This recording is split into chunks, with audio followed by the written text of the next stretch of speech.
નમસ્કાર મિત્રો, સ્વાગત છે તમારું ફાર્મ નોલેજ ચેનલમાં। આજનો આપણો વિડીયો છે કીટક વિજ્ઞાન વિશે MCQs અને થોડી ચર્ચા। શરૂઆત કરીએ। કીટકોના પ્રકાર એટલે જીવાતના પ્રકાર। પાકમાં કયા કયા પ્રકારની જીવાતો નુકસાન કરે છે। સર્વપ્રથમ છે બીજને નુકસાન કરતી જીવાતો, પાનને નુકસાન કરતી જીવાતો, ડાળીઓને નુકસાન કરતી જીવાતો, ફળને નુકસાન કરતી જીવાતો અને લાસ્ટમાં છે જમીનની અંદર રહીને નુકસાન કરતી જીવાતો। અહીં મિત્રો તમને એક ફોટો દર્શાવવામાં આવ્યો છે, તેમાં ઉદાહરણ સાથે પણ તમને પૂરો પાડવામાં આવ્યા છે। સર્વપ્રથમ છે જમીનની અંદર રહીને નુકસાન કરતી જીવાતો। તેમાં લખ્યું છે ઉદાહરણ કે મૂળનો કીડો, એટલે આપણે મૂળના કીડા તરીકે આપણે ધૈણ કે અથવા મુંડો જે મગફળીમાં બહુ નુકસાન કરે છે। ત્યારબાદ છે ફળને નુકસાન કરતી જીવાતો। અહીં લખ્યું છે સ્ટિંક બગ, પણ આપણે જેને ફ્રૂટ બોરર અથવા પોટ બોરર પણ કહી શકીએ છીએ। તેમાં ઘણી બધી પ્રકારની ઈયળો આવી ગઈ છે અને બગ પણ આવી જાય છે।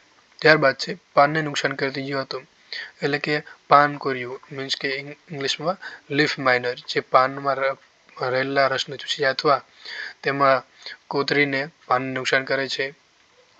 ત્યારબાદ છે ડાળીને નુકસાન કરતી જીવાતો। અહીં આપેલું એક ઉદાહરણ છે મોલો।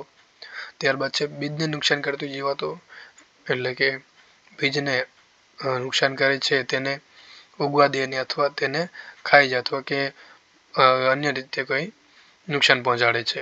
એનું ઉદાહરણ આપેલ છે વાયરવર્મ।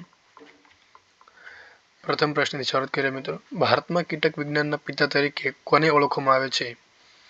Option A V Ramakrishnan Iyer, B Anton D Berry, C Verghese Kurien કે ડી MS સ્વામીનાથન।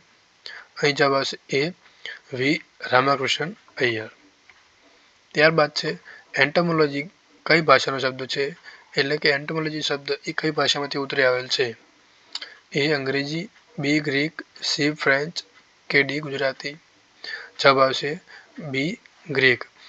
મિત્રો, એગ્રીકલ્ચર વિષયમાં મોસ્ટ ઓફ શબ્દો વર્ડ્સ, એટલે કે એન્ટોમોલોજી થઈ ગયું, એગ્રોનોમી, હોર્ટિકલ્ચર જેવા શબ્દો લેટિન અથવા ગ્રીક ભાષામાંથી ઉતરેલા આવેલા છે, જેઓ વિશે તમને પરીક્ષામાં પણ કદાચ આવી રીતે પ્રશ્ન પૂછી શકે છે કે કઈ ભાષામાંથી ઉતરી આવેલો છે। ત્યારબાદ છે એન્ટોમોલોજી શબ્દમાં એન્ટોમો શબ્દનો અર્થ શું થાય છે? એ જીવ, બી રોગ, સી જંતુ કે ડી છોડ। અહીં જવાબ આવશે સી જંતુ। ત્યારબાદ છે કીટકના જીવન ક્રિયામાં એક અવસ્થામાંથી બીજી અવસ્થામાં થતા પરિવર્તનને શું કહે છે? એ નિર્મોચન, બી રૂપાંતરણ, સી કાયાંતરણ કે ડી આપેલમાંથી એક પણ નહીં। અહીં જવાબ આવશે સી કાયાંતરણ, એટલે કે ફેઝ અથવા stage of life, insect life stage જે તેઓ પૂર્ણ કરે છે। ત્યારબાદ છે કીટકની કઈ અવસ્થા પાકમાં સૌથી વધારે નુકસાન કરે છે? એ ઈયળ, બી ઈંડુ, સી કોશેટો કે ડી આપેલમાંથી એક પણ નહીં। અહીં જવાબ આવશે એ ઈયળ। મિત્રો, સૌથી વધારે નુકસાન કરતું હોય તો એ ઈયળ અને પછી પુખ્ત કીટક, અને અહીંયા જે ઈંડુ અને કેસુટો કયા છે તે નુકસાન નથી કરતા, તેઓ સુષુપ્ત અવસ્થામાં હોય છે। ત્યારબાદ છે કીટકોનું કાયાંતરણ કેટલી અવસ્થામાંથી પસાર થાય છે, એટલે કે લાઈફ સાયકલ કેટલી અવસ્થામાંથી પસાર થાય છે અથવા કેટલી અવસ્થામાં તેઓ પોતાનું લાઈફ સાયકલ પૂર્ણ કરે છે? ઓપ્શન એ 1, બી 2, સી 3 કે ડી 4। અહીં જવાબ આવશે 4। કીટકની કાયાંતરણ સમયની ત્રીજી અવસ્થા કઈ છે, એટલે કે જે લાઈફ સાયકલમાં ત્રીજું સ્ટેજ કયું છે ઇન્સેક્ટ્સનું? એ કોશેટો, બી ઈંડુ, સી ઈયળ કે ડી પુખ્ત કીટક। અહીં જવાબ આવશે એ કોશેટો, એટલે કે પ્યુપા, જે પોતાના જીવન દરમિયાન એક સુષુપ્ત અવસ્થા હોય છે, જે પાકમાં અથવા પાક સિવાયના ગૌણ પાકમાં અથવા જમીનમાં રહીને તે પૂર્ણ કરે છે। ત્યારબાદ છે કઈ ઈયળ આંતરરાષ્ટ્રીય ઈયળ તરીકે ઓળખાય છે?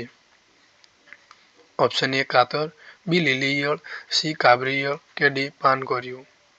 અહીં જવાબ આવશે બી લીલી ઈયળ, જે આપણે એને ઇંગ્લિશમાં હેલિકોર્પા આર્મિજેરા કહીએ છીએ। ત્યારબાદ છે ચાવીને કે કાતરીને ખાનારા કીટકો માટે કયા પ્રકારના વિષનો ઉપયોગ થાય છે? ઓપ્શન એ સ્પર્શ વિષ, બી જલ વિષ, સી જઠર વિષ કે ડી ધૂમકર વિષ. મિત્રો જો અહીં પ્રકારો આપેલા છે સ્પર્શ વિષ, જલ વિષ, જઠર વિષ, ધૂમકર વિષ. તેમાંથી જે સર્વપ્રથમ છે સ્પર્શ વિષ એ કીટકના કોન્ટેક્ટમાં આવવાથી એટલે કે કોન્ટેક્ટ ઇનસાઇડ. ત્યારબાદ છે જલ વિષ જે જલ આપણે પાણી કહીએ તેમાં ઉપયોગ કરે છે.